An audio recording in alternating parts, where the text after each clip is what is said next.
एक गांव में एक चुड़ैल का साया था। वो चुड़ैल रूप बदलने में माहिर थी। उसी गांव में हरिया का परिवार भी रहता था, जिसमें उसकी पत्नी लीला और उसके दो बच्चे चिंटू और मीना रहते थे। मीना और चिंटू दोनों एक ही स्कूल में पढ़ते थे। एक दिन हमेशा की तरह दोनों छुट्टी के बाद स्कूल से वापस आ रहे होते हैं कि चिंटू का गर्मी से बुरा हाल हो रहा होता है कि तभी उन्हें एक आइसक्रीम वाली दिखाई देती है। आइसक्रीम ले लो, आइसक्रीम, रंग बिरंगी मीठी मीठी ठंडी ठंडी आइसक्रीम ले लो। अरे ये आइसक्रीम वाली कौन है? हमारे गांव में तो कोई आइसक्रीम वाली नहीं है। अरे दीदी वो छोड़ो, आप मुझे बस आइसक्रीम दिला दो। अरे पर मेरे पास पैसे नहीं है, तो मैं तुम्हें कैसे आइसक्रीम दिला दूं? नहीं नहीं, मुझे भी आइसक्रीम चाहिए। मुझे नहीं पता, मुझे आइसक्रीम खानी है। अरे बेटा क्या हुआ, क्यों रो रहे हो? मुझे आइसक्रीम खानी है, पर दीदी है कि मुझे आइसक्रीम दिला ही नहीं रही। अरे आंटी मेरे पास पैसे ही नहीं है, ये एक ही समझने को तैयार ही नहीं है। अरे बेटा तो क्या हुआ, तुम मेरे बच्चे जैसे ही तो हो, आओ और आइसक्रीम खा लो, मुझे पैसे नहीं चाहिए। इतना सुनते ही चिंटू खुशी से आइसक्रीम वाली के पास भागता है और रंग बिरंगी आइसक्रीम देखने लगता है। चिंटू माँ बहुत गुस्सा करेगी, मैं बता रही हूँ, ऐसे कभी किसी से बिना पैसे के कुछ नहीं लेना चाहिए। चिंटू अपनी बहन मीना की एक बात नहीं सुनता और लाल रंग की आइसक्रीम हाथ में लेकर उसे खाना शुरू कर देता है। मीना उसे बहुत मना करती है, पर वो उसकी एक नहीं सुनता। आइसक्रीम खाने के बाद दोनों बच्चे घर आ जाते हैं। अब ये बात प्लीज किसी को मत बताना, वरना माँ बाबूजी बहुत गुस्सा करेंगे। ठीक है, पर दोबारा ऐसी किसी से आइसक्रीम नहीं लेनी, ठीक है? रात को दोनों बच्चे सो जाते हैं। अगले दिन मीना रोज की तरह सुबह सुबह जल्दी उठ जाती है और उसके बाद चिंटू को जगाने लगती है। उठो चिंटू, कितनी देर हो गई है? तो उसका चेहरा देखकर घबरा जाती है। चिंटू का चेहरा एकदम लाल हो रखा होता है। मीना जोर से चिल्लाती है, माँ बाबा जल्दी आओ, ये देखो चिंटू को क्या हो गया। मीना की आवाज सुनकर उसके माँ बाबा वहाँ दौड़े चले आते हैं और वो भी चिंटू की हालत देखकर घबरा जाते हैं। उसके बाद चिंटू के बाबूजी चिंटू को गोद में उठाकर डॉक्टर के पास ले जाने लगते हैं, तो चिंटू का शरीर बर्फ की तरह ठंडा होने की वजह से वो उसे उठा भी नहीं पाते। हे भगवान, ये तो बर्फ जैसा जम रहा है। क्या हो गया आखिर हमारे बच्चे को? ये कौन सी नई बीमारी लग गई? वो लोग जैसे तैसे चिंटू को डॉक्टर के पास लेकर पहुँचते हैं, तो डॉक्टर को भी समझ नहीं आता कि आखिर चिंटू को कौन सी बीमारी हुई है। शरीर का इस तरह लाल पड़ जाना और इतना ठंडा हो जाना मुझे तो समझ नहीं आ रहा। ये कौन सी बीमारी है? मैंने आज तक न ऐसी कोई बीमारी देखी और न कभी इसके बारे में सुना। चिंटू के माँ बाबा चिंटू को घर ले आते हैं और उसकी घर में ही देखभाल करने लगते हैं। 2-4 दिन ऐसे ही निकल जाते हैं। फिर मीना अकेले ही स्कूल जाना शुरू कर देती है। स्कूल से आते वक्त उसे वही आइसक्रीम वाली आइसक्रीम बेचती दिखती है। मीना उस आइसक्रीम वाली को देखती रहती है।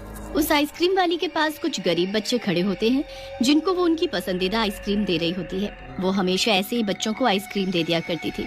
एक दिन की बात है, जब मीना स्कूल से घर पहुंची ही होती है कि वो देखती है उसके साथ वाले घर में रहने वाला राजू नाम का एक बच्चा बड़ी ही रंग बिरंगी आइसक्रीम खा रहा होता है। अरे वाह राजू, तेरी आइसक्रीम तो बड़ी सुंदर है। हाँ दीदी, देखो देखो कितनी सुंदर है। अगले दिन सुबह सुबह जब मीना सो रही होती है, तो उसे साथ वाले घर से कुछ लोगों के रोने की आवाज आती है। वो लोग घर के अंदर जाते हैं तो वहाँ राजू बिस्तर पर पड़ा होता है और उसके माँ बाबा बुरी तरह रो रहे होते हैं। राजू का शरीर रंग बिरंगा हो रखा होता है। हे भगवान, ये तो चिंटू जैसा हो गया।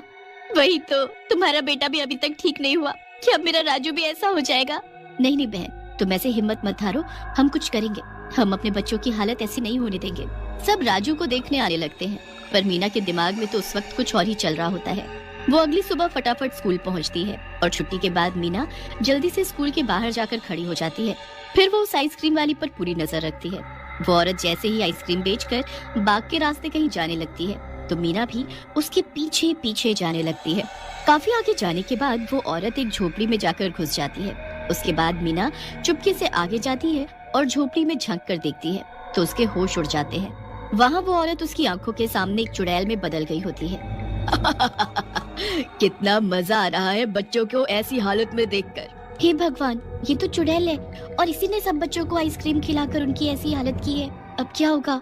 मुझे सब पता करना होगा, तभी मैं सब बच्चों को ठीक कर पाऊंगी। मीना वहीं खड़ी रहकर सब देखती रहती है। चुड़ैल एक जानवर को मारकर उसका खून निकालकर उसमें मंत्र पढ़ने लगती है। मंत्र पढ़ने के बाद वो खून सारी आइसक्रीम पर डाल देती है। हो गई मेरी जादुई आइसक्रीम तैयार। अब मैं कल ये आइसक्रीम बच्चों को खिलाकर उनको बर्फ का बना दूंगी। इस चुड़ैल ने सारे बच्चों को खत्म करने के लिए कितनी बुरी चाल चली है। पर मैं भी इसका जादू नष्ट करके रहूंगी। मीना जल्दी से गांव वापस जाकर सबको चुड़ैल के बारे में बता देती है। गांव वाले मीना की बात सुनकर हक्के बक्के रह जाते हैं। फिर वहीं खड़े एक पंडित जी बोलते हैं, इस चुड़ैल को हमें अमावस की रात को खत्म करना होगा। इसे सामग्री से भरी एक हांडी को चुड़ैल के घर में रख कर आना होगा। इस हांडी में इतनी गर्मी है कि वो सारी आइसक्रीम को पिघला देगी। जैसे ही वो आइसक्रीम पिघलेगी वैसे वैसे वो चुड़ैल भी पिघल जाएगी। ऐसे ही वो रात आती है। मीना आधी रात में वो हांडी लेकर उस चुड़ैल के घर में जाती है। मीना उस हांडी को चुड़ैल के घर में रख तो देती है, पर जैसे ही वो घर से बाहर जाने लगती है चुड़ैल उसके सामने टकरा जाती है। तू यहाँ क्या कर रही है? तुझे मेरे घर का कैसे पता लगा? मैंने कुछ नहीं किया, मुझे जाने दो। चुड़ैल मीना के बाल पकड़ती है और उसे घसीटते हुए घर के अंदर ले जाती है। आज मैं तेरे ही खून पर जादू करके उसे इन सभी आइसक्रीम पर डालूंगी। उसके बाद चुड़ैल हंसती है और चाकू उठाकर मीना की तरफ बढ़ने लगती है। वो जैसे मीना की गर्दन पर वार करती है कि चाकू के साथ उसका हाथ पिघलकर नीचे गिर जाता है। ये क्या हुआ? मेरा हाथ क्या किया है तूने लड़की? जल्दी बता मुझे। चुड़ैल बुरी तरह चीखने लगती है और अपनी आंखों से खुद के शरीर को पिघलते हुए देखती है। वो बहुत कोशिश करती है पर उस हांडी की गर्मी से उस चुड़ैल का शरीर पल भर में पिघल जाता है। मीना वहाँ से भागती है और गांव पहुँचती है तो वहाँ अपने भाई के साथ सभी बच्चों को पहले जैसा ठीक देख खुशी से झूम उठती है। पूरा गांव मीना की बहादुरी की प्रशंसा करता है।